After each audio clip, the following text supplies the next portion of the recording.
Okay, y'all, this is chapter 8, Violet's point of view. So let's get started. I don't want to blame seeing Isaac out to dinner on Friday for the reason that I locked myself away all weekend, but I can't lie to myself that it didn't contribute a tiny bit. Avery convinced me to go out for dinner to celebrate getting through our first week back at school, and I was enjoying myself right up until the moment we walked into the restaurant and I saw Isaac. He was sitting next to Olivia, her hand resting on top of his, and it felt like my heart stopped beating for a second. There was a time when I could touch his hand like that, either to get his attention or just for the comfort of it.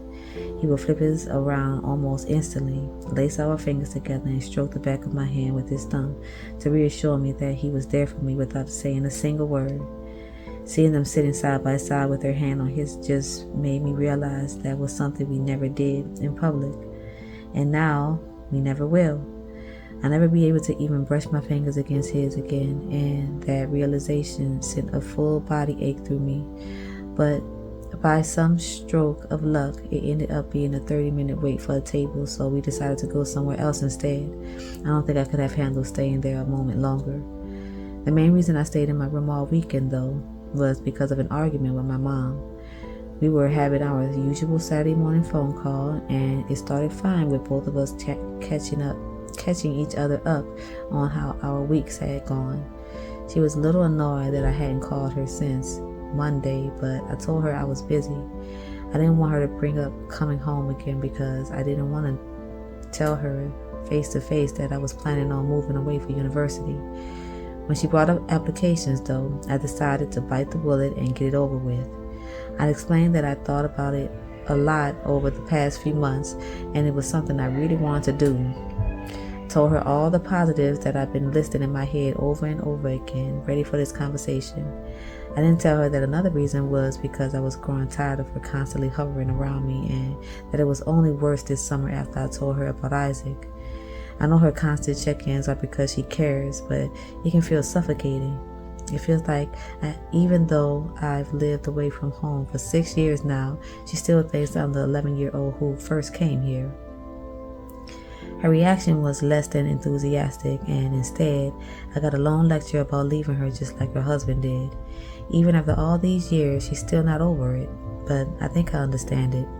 I was wrecked after Isaac broke up with me, and our relationship was nowhere near as serious as theirs. They were together for years, got married, had a child, and he still decided to leave. Even though I've never met him, I wonder if my mom can see him in me, and I worry that by moving away, I'm doing the same thing he did. But I can't let the actions of someone I don't even know stop me from living the life I want. I tried to reassure her by saying that I would visit home often and call as much as I could, just like I've been doing since starting at Coates, but she didn't want to hear it and just told me she would call me later. The rest of the day that was spent wallowing in my bed, and I only left because Avery came to get me for dinner. She stayed in my room the night, and I explained everything that had happened to her, leaving out any parts about Isaac. I still don't have it in me to tell her about him, even after speaking to him this week and being made to work with him on a project. She tried her best to cheer me up the next day, raiding her snack drawer to make a picnic for us. We sat on the field and read for a few hours, and then she ordered Chinese food for dinner, which we ate in her room while watching a movie. She didn't bring up what happened with my mom again, and I was so grateful for that. We hugged and said goodnight, and I felt so lucky that the universe pulled us together and gave me my best friend on the first day of school. New scene. Even though I managed to not see Isaac all weekend after the restaurant incident, there was no avoiding him during homeroom or English lit. Mr. Victor had started shortening homeroom though, only taking about 5 minutes to take attendance and give any updates we might need. Most people stay in the room anyway until the first period, but I leave it as soon as I can just to minimize the amount of time I spend in the same room as Isaac. I thought after a week I would be used to seeing him again, but it still leaves my stomach feeling weird.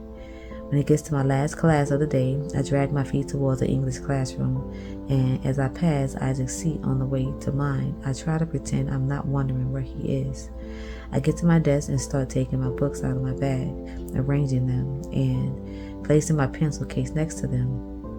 I play around on my phone for a bit as everyone else starts to filter in. It's like the air in the room changes when he enters. His familiar scent washes over me as he gets closer, and I have to close my eyes as I try to ignore it. Violet. How many times can he say my name like this, so tenderly, like we're still the same people we used to be? How many more times until it stops hurting? Can we please talk? After school?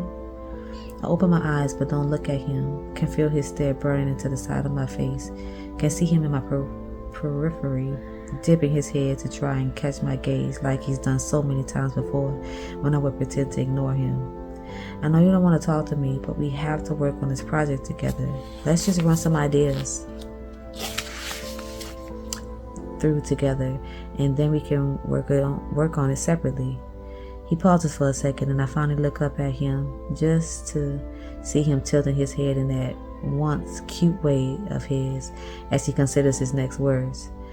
I do want to talk about what happened last year too, but we don't have to until you're ready. Until I'm ready? He tries his best to hide his shock at my harsh tone, but I can see it because I still know what every little expression of his means. That doesn't stop me from continuing, though. The anger and hurt that's been simmering for a few months finally comes to the surface. Ready for what, Isaac?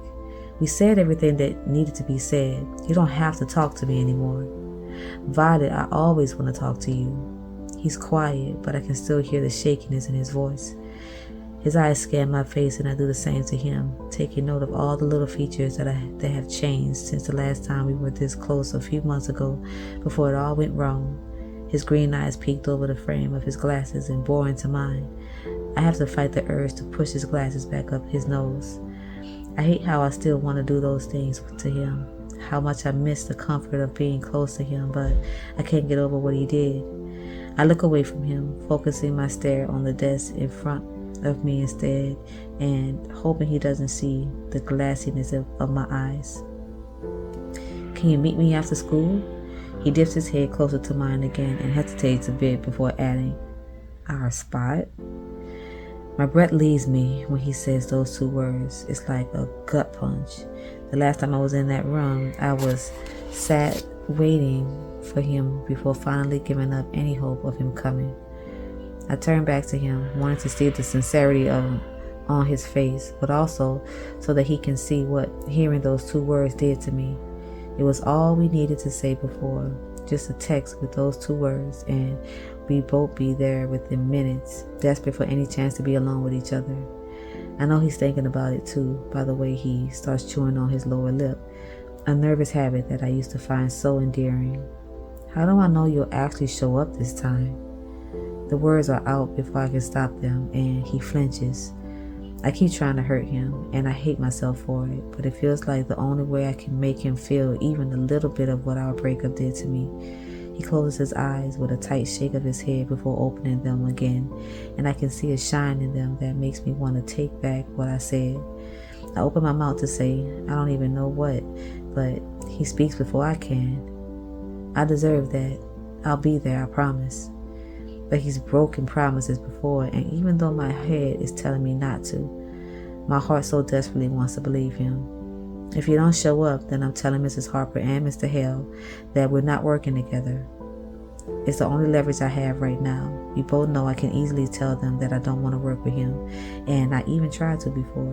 But when his knee pressed against mine, that simple touch felt unlike anything else. I wanted to lean my entire body on his, sink into the relief of having him next to me again, and I couldn't go through with it. Okay. I expect him to say something more, but he doesn't, and just waits for me to speak because he can tell there's something else I want to say. I'm not letting you hurt me again, Isaac. I won't. I never wanted to. His voice is still soft and quiet and deep now. Deep down, I know he's telling the truth, but I still can't let myself give in to him so easily. I'll be there at 4, okay? He looks into my eyes as he says it, not diverting his attention for even a second. Once, I told him, the eyes are the window to the soul, and he took it to heart, always making sure we had eye contact when we spoke so that his intentions were clear. I can see it now. Can see that the breakup might still be hurting him like it's doing to me, and I can't look away. I want to know more, want an explanation for what happened, want to know exactly how he feels. Okay, everyone in your seats, please. Mrs. Harper's voice breaks whatever moment we were having, and Isaac puts his hands on the empty chair next to mine, hesitating a moment before lifting it and returning to his desk. I open up my book and try to tamp down the hope I can feel blooming. That's it. I can't wait to find out. Sorry, I know my face looks tired. I can't wait to find out what happened because I don't know. But anyways, good night, y'all. That's it.